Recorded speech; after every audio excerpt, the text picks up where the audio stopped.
Testing audio.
No. Test 1, 2, 3.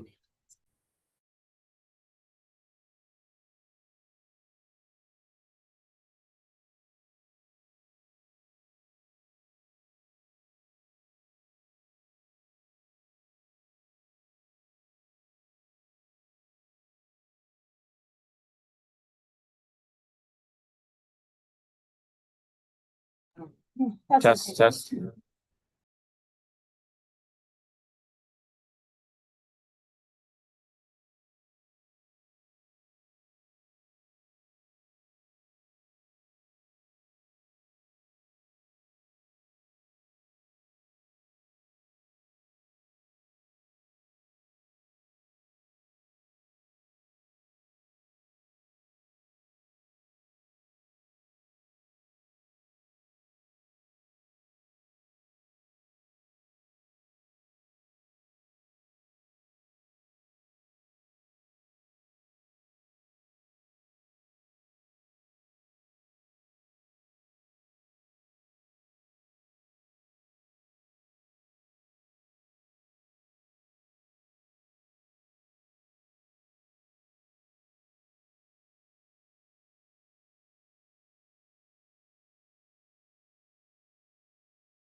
So I just want to say welcome and thank you so much for spending your evening with us. If you have not gotten them yet, there are some refreshments outside. We appreciate you giving up a very weird time of your evening where you'd probably be at home eating. So we did provide a little bit of sustenance to get you through.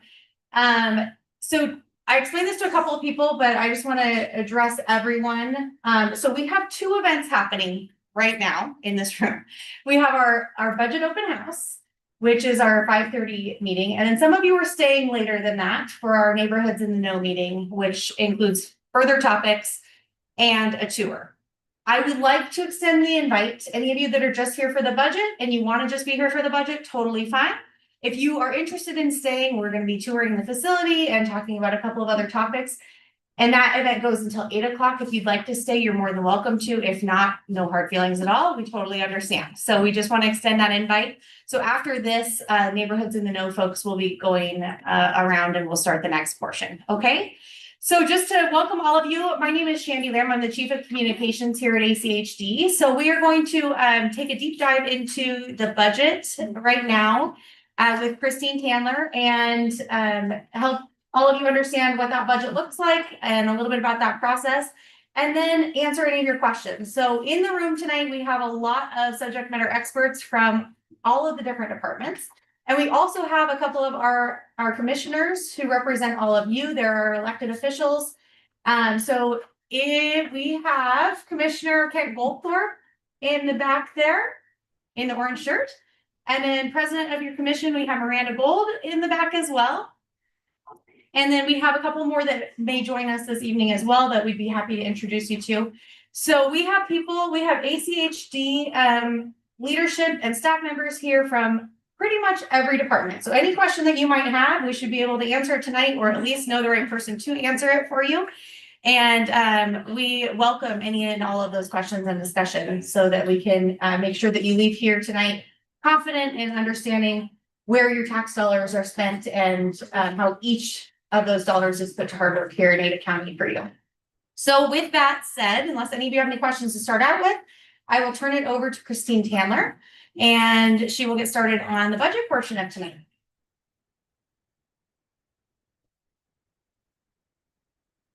Thank you, Shandy. As Shandy mentioned, I'm Christine Tandler. I'm the budget manager at the Highway District. I've been here about 13 years, so feel free to ask any questions that you may have. So this is our first draft of the FY 26-27 budget that we have. We're looking at a budget for FY 26 of about $251 million. As you can see, I broke out our larger revenue sources of property tax, highway users fund, and impact fees. We do have several projects that qualify for federal aid and cost share. Those are projects that the federal government reimburses us costs for, or cost share could be for widening a section of roadway and the city wants to redo their sewer. They will do it at the same time and then they reimburse us those costs dollar for dollar for their construction costs. It's a way that we can ensure that we're not disrupting the public more than necessary. Strategic initiative funding, this is funding from the state. Specifically, this is related to Highway 16 related projects. So the state a couple of years ago gave us some funding, about $36 million for that. Also some additional funding for a segment of USTIC and stuff. I will talk about some of those more in the future. Speaking of future, our future facilities reservation, that's funding that we're using to continue to expand the agency. This is not our only new construction that we've done. This one's recently completed. We recently got approval to go vertical on our Apple maintenance yard. It's off Apple and Federal Way in Boise. That's planned to be fully constructed by mid to end of fiscal year 27. So we should be seeing that continuing to grow, and then we will move our Adams facility out there. So here's a pie graph depicting our revenue sources. Again, property taxes, highway users fund, and impact fees are what I would consider new revenue. It's revenue coming in that same fiscal year that then we're spending in that same fiscal year. Next slide. Our proposed expenditures, the highway district has, at least in my tenure, continued to be able to program about 50% of our budget in the capital project side. Those are the projects that you see out on the streets, the road widening, the bridges, the PED projects, all of that kind of stuff. So we do a fantastic job being able to allocate 50% of our budget there. Operations and projects at 21%. That is the administration of the maintenance department as well as the capital projects, right of way, construction, oversight, all of those costs. And then again, we've got capital facilities in there, which will, if you look on at the chart on the right, you'll see that it drops dramatically in FY 27. Now, FY 27 is a guidance year, so by this time next year, those numbers will probably change. But it is a guidance year so that we can kind of know where we're going for 2 years in advance. The capital budget is broken out by various programs as directed. Capital investment program, these are those projects that are mostly funded by impact fees being those items that are paid for by developers throughout the valley and to help us widen those roads that more and more people are driving on for their new neighborhoods and their new developments and stuff. Capital maintenance program, this can be anything from a slurry seal, which is just a covering of the pavement, to a full rebuild of the road. This is not does not include any type of expansion projects. Those all go within that capital improvement or investment program. Excuse me. So I wanted to highlight some major construction projects here. We've got a project that'll be these two on the left, Linder Highway 44 to Floating Feather, and then the intersection will be done together. That'll be starting in October. Really excited to continue to get that going. The Linder Overland to Franklin Road, that's the overpass. We're joining with ITD to fund that and to work on getting that built over the next couple of years. USTIC 10 Mile to Linder is one of the projects that the Highway 16 supplemental funding is for, that I mentioned on the previous. In that funding from the state, we had a specific list of projects that we needed to utilize those funds for.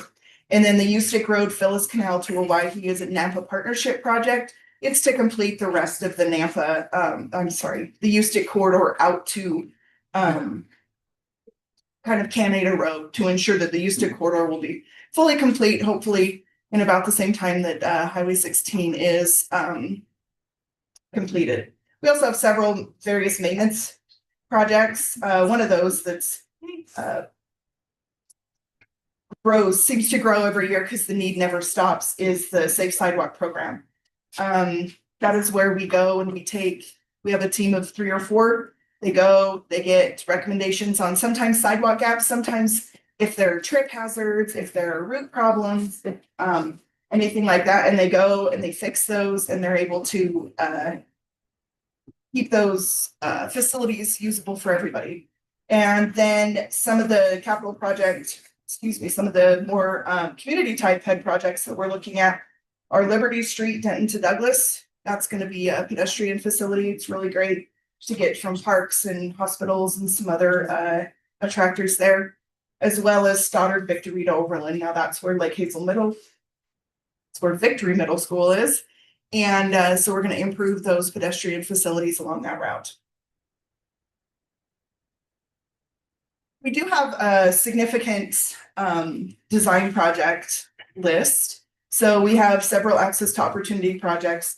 You may have seen in the news recently that ACHD received $18.4 million in grant funding. That is for these access to opportunity projects. So there's about 10 or 12 of those projects total. We have received funding for those select few, which is very exciting. So they will be shown in the next iteration of the budget. We also are continuing on with some really big projects, the Linder Chinden to 44 and the Star Chinden to 44. Those segments are in need of some improvements to help capacity, as well as some of the bridges, that are over. Linder Chinenda Highway 44 actually has 5 bridges that we'll have to do in that project. And then 5 Mile over Linda Franklin Road, we're working with ITD and the federal government on some additional funding for that, but that will be to widen that overpass, comparable to that of Cloverdale. And then again, Fairview, it says Fairview Garden to Whitewater Boulevard. That is Fairview Avenue Bridge going into town on the connector. So we're looking at redoing that bridge. And then the Eckert Road Bridge that we did get funding from the state for that also.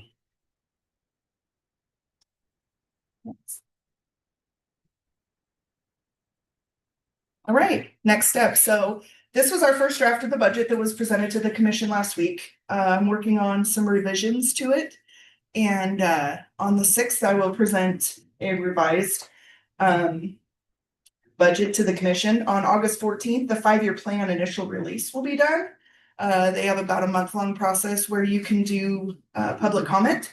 So there will be press releases and the like out for that. And then on August 27th, in accordance with statute, we will be before the commission to adopt the FY26 budget.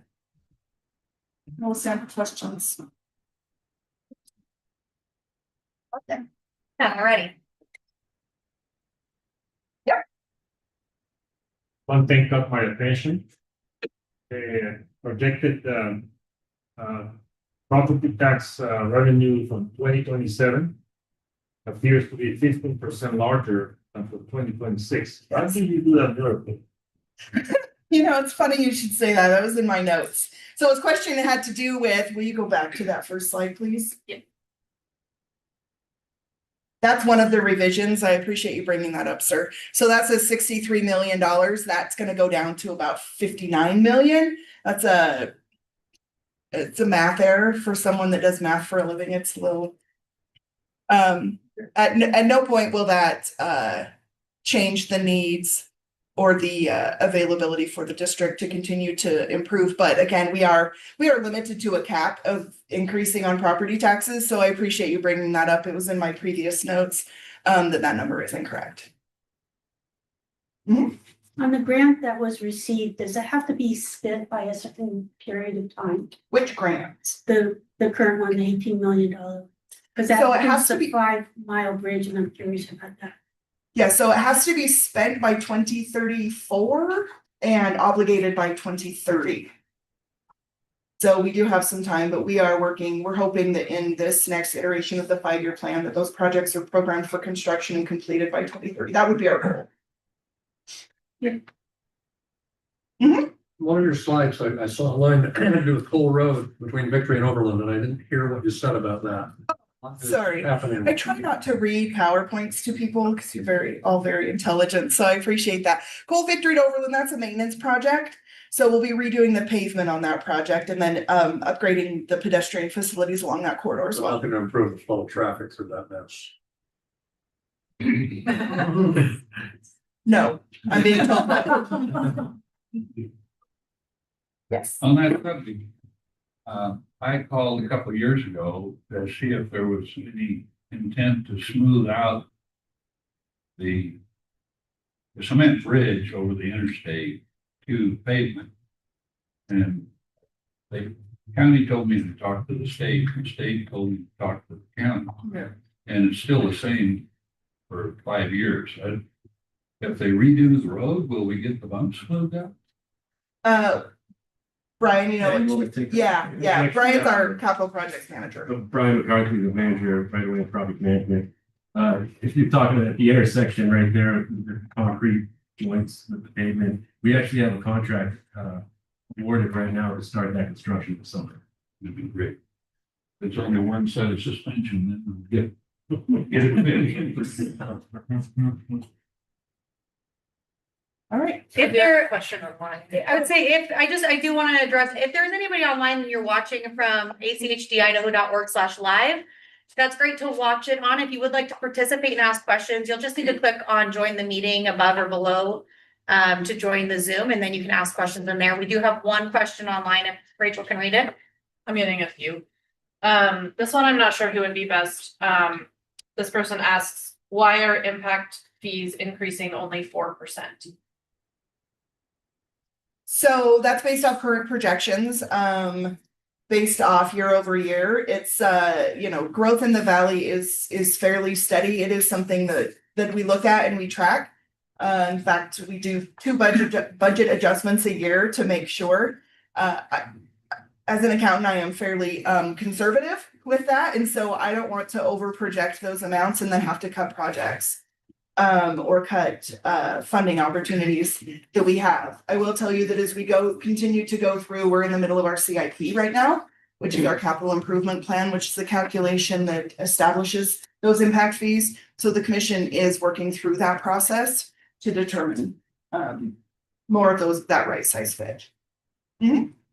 Once you release funds for a particular project, did you go back after the fact and see that they were spent for the project that you expected?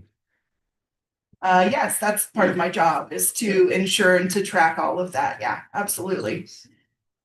We have another question online. Uh-huh. This is 2 questions. Does the Safe Sidewalk program include crosswalks and any plans for more crosswalks in Columbia Village near Simplot Sports Complex?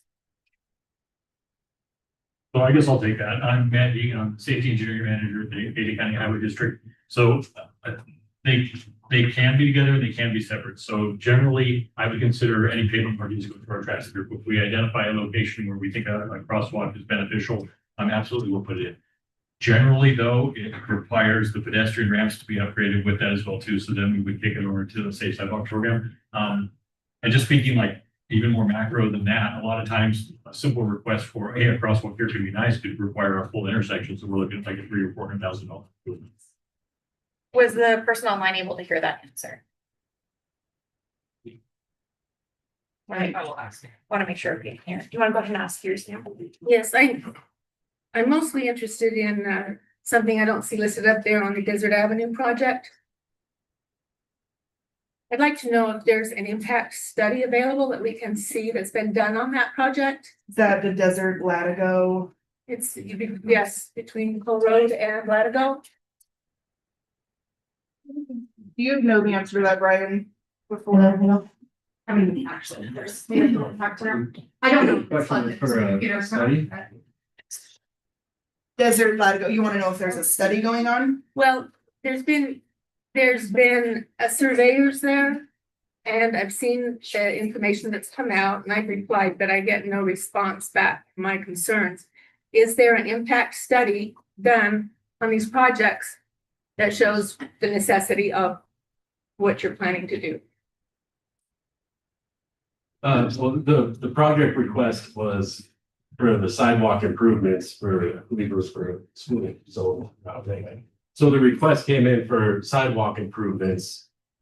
We haven't done a specific study during the design of that project to verify that, but the request came in for sidewalk improvements at Who requested that?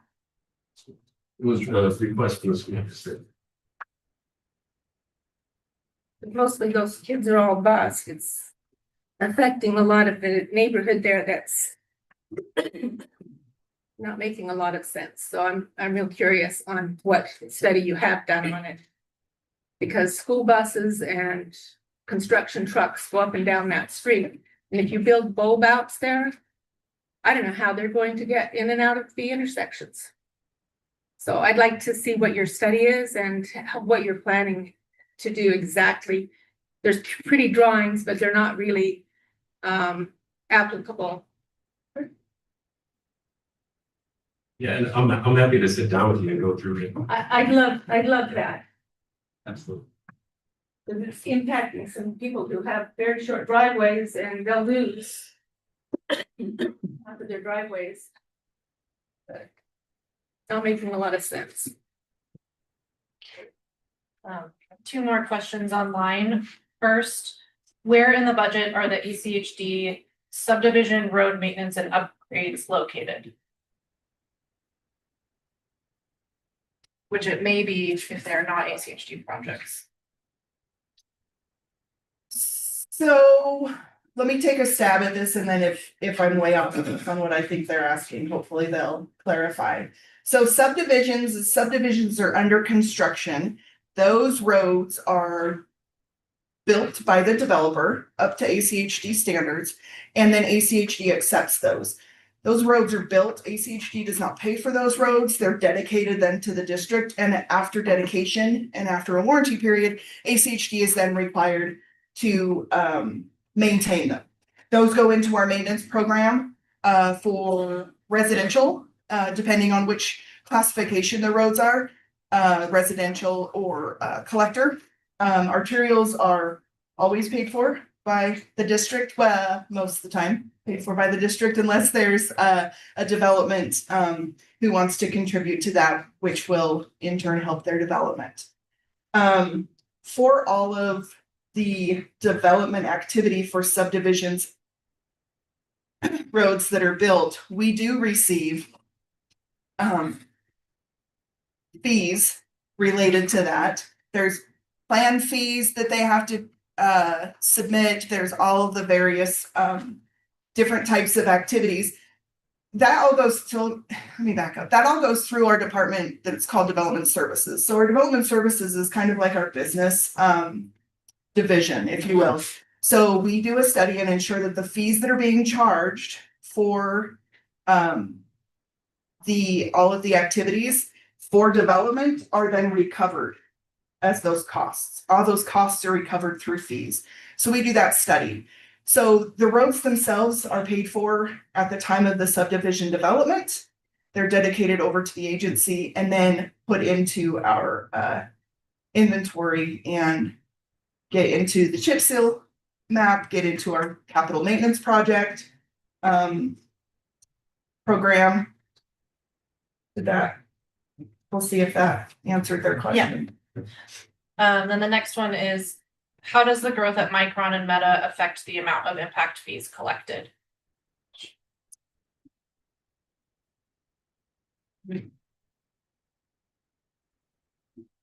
No, I have that answer. Diane? So I know that we did, do you know, Cynthia? They just go in the pool. Yeah, it just goes in the impact fees. So they do pay for it. Micron did pay, I think in their first phase, close to $2 million for that first. They're up to 6.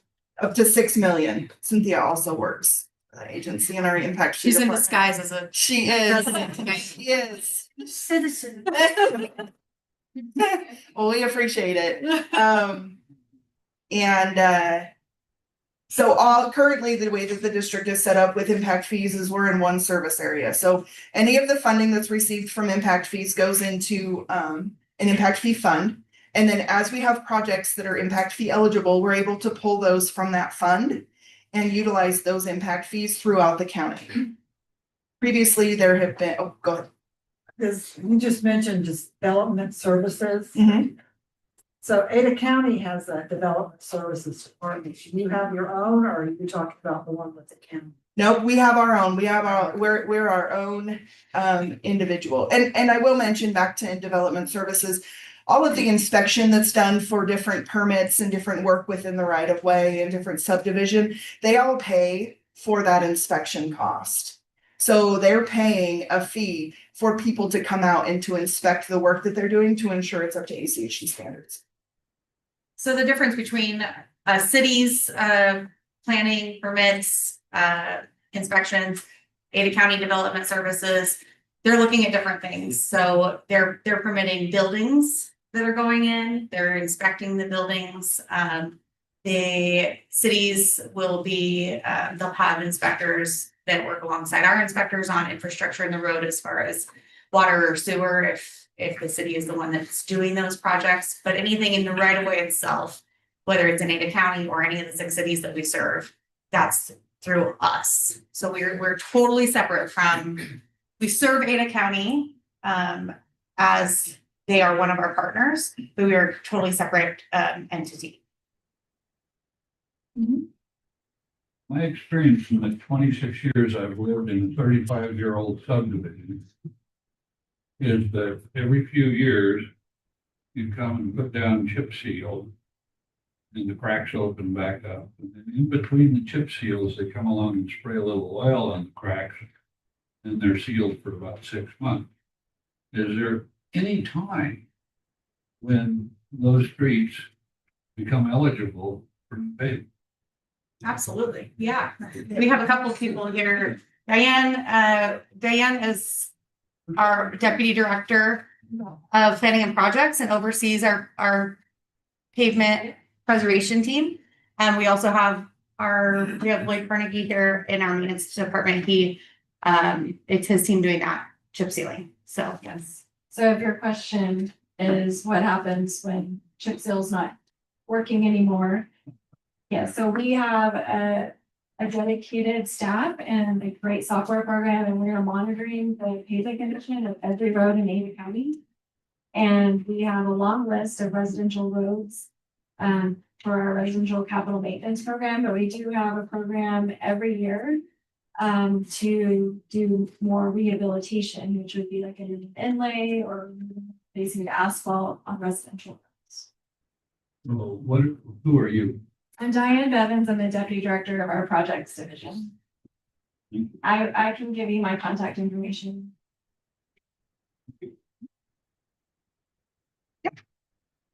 It's Micron as an example. Do they expect and do they receive an accounting as to how their impact fee was spent? Yeah. Okay, thank you. Per impact fee statute, we have 8 to 10 years to spend it currently in our in the service area that it was collected. Ada County currently is shown as a single service area. So there is a tracking that I do that says we got this much money in, so this is how much money we spent. Because some projects are 68% eligible and some of them are 100%. It just depends on how it goes through in our capital improvement plan. But there's not a dollar in for dollar out that I can get that report to. So it's a general fund that can be spent where and how you think it's needed at the time? As long as they're impact fee eligible projects, yeah. So it is a reserved fund. In our financials, it does show as a reserved fund. We have to show it, we can't, it's like a separate savings account, if you will. On our financials, it'll say impact fee reservation. And that amount has to be separated out because again, we have to track that and ensure. Should we ever get in a situation where we're not paying out impact fees collected and we have to do refunds? Let's hope we don't have to. We should have plenty to do. Then we need to ensure that we have that money set aside and to be utilized only for those projects. Impact fees are a very complicated topic. So I don't know if it would be helpful, and I don't know if Christine's the best person or one of our other experts in here can kind of help explain that not everything is impact fee eligible. You can't just spend it on anything, and something might be partially eligible, a project might be partially eligible and partially not, and what the difference is to make something eligible. I don't know if you're the best person for that, Christine, or if someone else can help explain that, but impact fees are a hard thing to wrap your brain around and how they, do you have a question or you are an expert? I'm gonna add something. Okay. The legislature tells us what is impact fee eligible. It's not ACHD's decision. Right. Great point.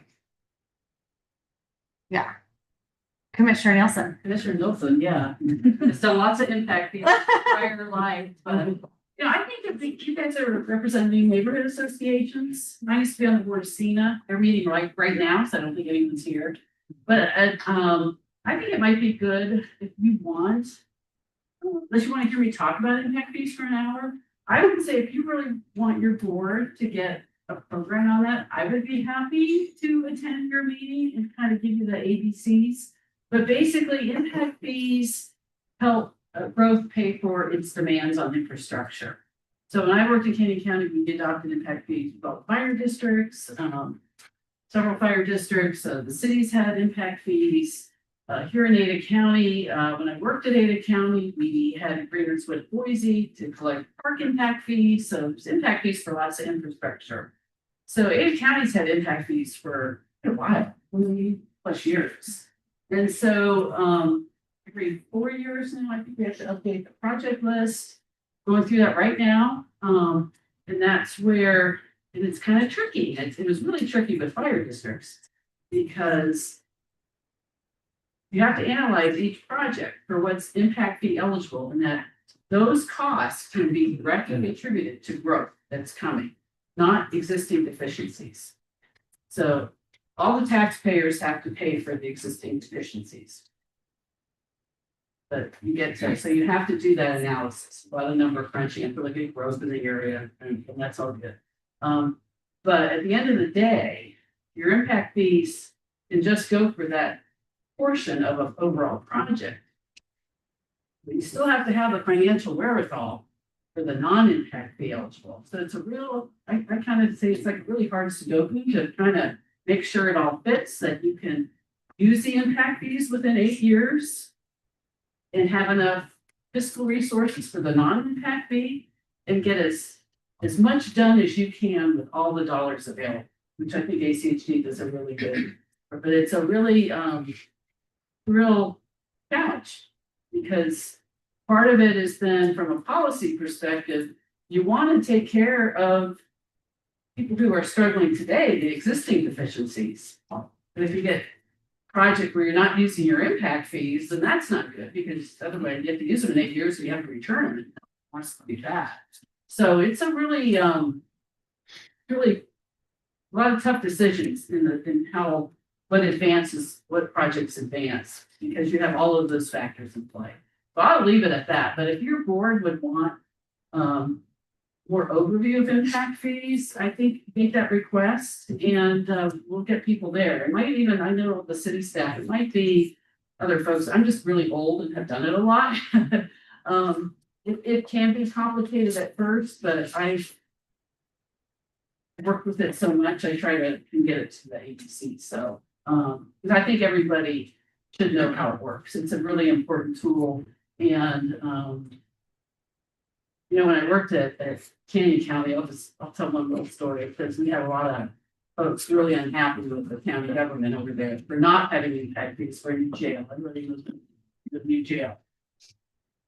And I remember I had a commissioner and your staff, you always try to answer them and you're like, is this a career-ending answer or not? So there was some audience there and she was concerned about the amount of the impact fees, which I'm on fire. And I just, you know, I had to say, you know, Madam Commissioner, you know, if we don't collect what we can, that means the cost doesn't go away. It means existing taxpayers are subsidizing that infrastructure. And I said, oh, okay. Then after the meeting was over, this man came running up to me and it's like, what you said, you're exactly right. You know, he was one of the concerned taxpayers. So that's the other, that's the whole formula and how it all works. But at the end of the day, you want to take care of people here, but you want to grow the paper itself. It's a tough formula to figure out. And we're in the middle of it now and it kind of hurts my brain a little bit some days. So. But yeah, make that request if you would like someone to come. We regularly will schedule time for staff or commissioners to join HOA meetings, neighborhood association meetings. You can make that request through us in the communications department and we can get that scheduled. If anybody's interested in that, we'd be happy to do that. I'm just curious, I represent Valley Manufacturing Park on South Islip and may be aware of major commercial construction going on pretty much along all sides of Islip. But right now, the most is going on the south from, let's say, Freight Street with the Winco and stuff. There's about 4 brand new major projects in progress. So to what extent the impact fees that they are obligated to, because it affects all of Islip. Anyone who's aware, it's a 2-lane street, never designed to accommodate the magnitude of the trucks, semis, heavy truck traffic, semis, constantly. And so with the impact fees that these commercial contractors, would it go toward maintaining Eisenman that's being torn up by the increased traffic that their projects are creating? And it's it would, it's not cars, even though we're getting up to 5,000 new parking spaces, it's all projects of cars, but major heavy semis. And so do the impact fees, are they able to be used on all of Eisenman, not just right in front of that construction project? I don't know the classification of Eisenman at this point. Diane might. Well, I would just say that it cannot, impact fees cannot be used for maintenance activity. It's for expansion. That's what impact fees. So, and they can, and they're not allocated for right in front of businesses paying, subdivisions paying, and they're allocated to ACHD. But they're strictly for expansion. But one of the things, What I don't understand is these issues that were now happening and continuing are being created by the current project. So the maintenance isn't old maintenance or that needs to be attended. It's new maintenance that has been created by these projects. We're bound by the state statute on how we can spend impact fees, but we have a maintenance program in-house with chip seal and other things we can do, but also a capital maintenance project. And like I said earlier, we track every road and its pavement condition, program, arterials, collectors, residential roads every year, and we do as many roads as we can. I think, I think you've described a problem that is very common in a lot of the places in Boise and Ada County that are growing so much. And that's an example of how our legislature has not kept up with the unique demands of an urban county. And so we're, like Diane's saying, we're restricted by the legislature's rules. But we're trying to still make up the difference, right? And the other programs that we do operate that are not bound by the NFP. So it's on our radar, but of course, like it's going to take cooperation with the city, and all those other partners to prioritize Eisenman being improved to see a drastic improvement. Well, I know we have been trying to speak with, I think, ACHD for a long time about widening of that road, because it really just supported mostly a residential, a few commercial for years. And now it has exploded with major commercial. So that road flat out does not accommodate that increase in traffic. What kind of worries us also is that I think it's slated for 2035 in ACHD's plans.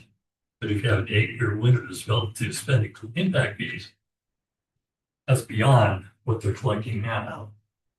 Well, I think folks can clarify. So the impact fees generated in that moment, they're being spent elsewhere. Yeah. Right? That's the problem with our current statute, is it doesn't connect the impact fee that's generated and assign it directly to the projects adjacent to it. It doesn't quite pencil out that way. Expansion will have to be paid for someone else's Correct. impact fees Correct. or your account of line. Some projects may require more than others. Correct. And just because I haven't, I would also like to introduce Commissioner Alexis Pickering as well. In case you're wondering who everybody is in here. Commissioner, I'm gonna say some of the, I don't look at Tom to correct me if he needs, some of the capital maintenance that Diane referred to. The region gets federal funds available to us, and ACHD has been able to get an allocation of federal dollars to pay for capital maintenance. So that's just another source of funding. So at least federal taxes, when you pay it, some of it is coming back to maintain the roads. this gentleman's had his hand up. Oh, yeah, I have a question. Is expansion considered to be new construction only then? It's adding lanes. It's basically the. So adding lanes to Eisenman Road would be considered expansion? But you just said it's not under consideration. Well, her question was if you, the wear and tear on the vehicle. And there was a follow-up, yes.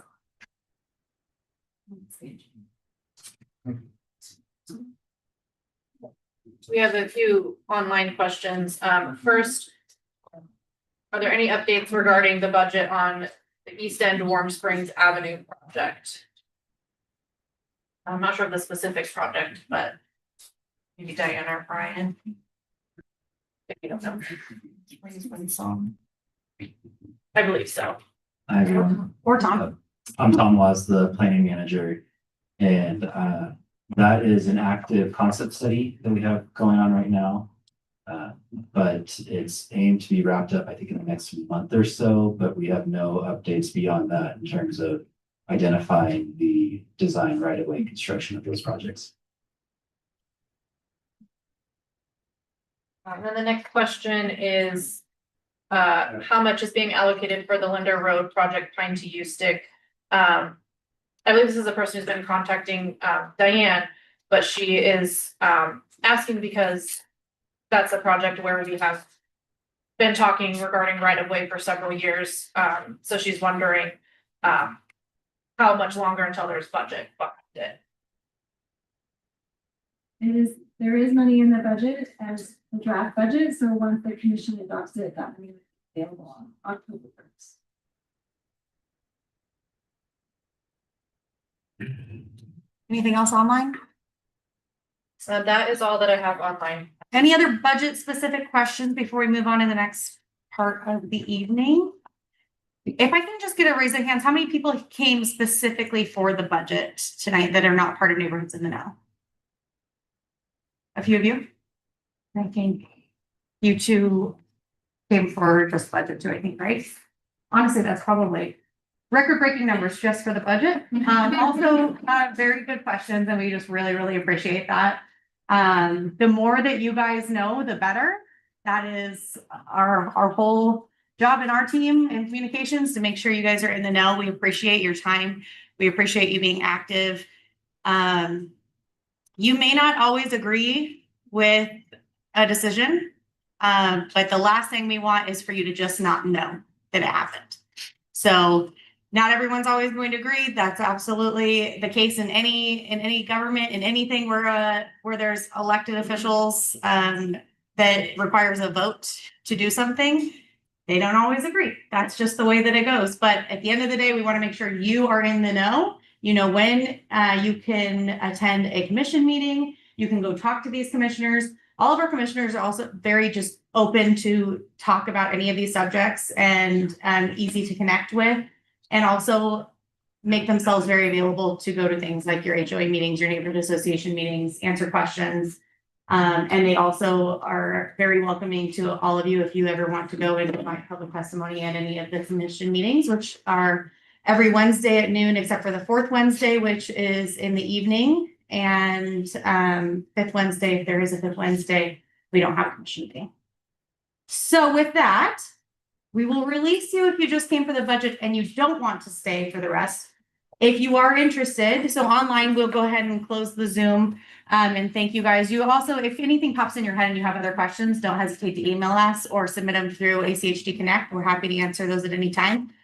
If you do want to stay, because we surprised you with another event that you didn't know was happening, which is what most people are here for as well, you're more than welcome to stay. We're going to go from this into a tour of, this is our new traffic operations center.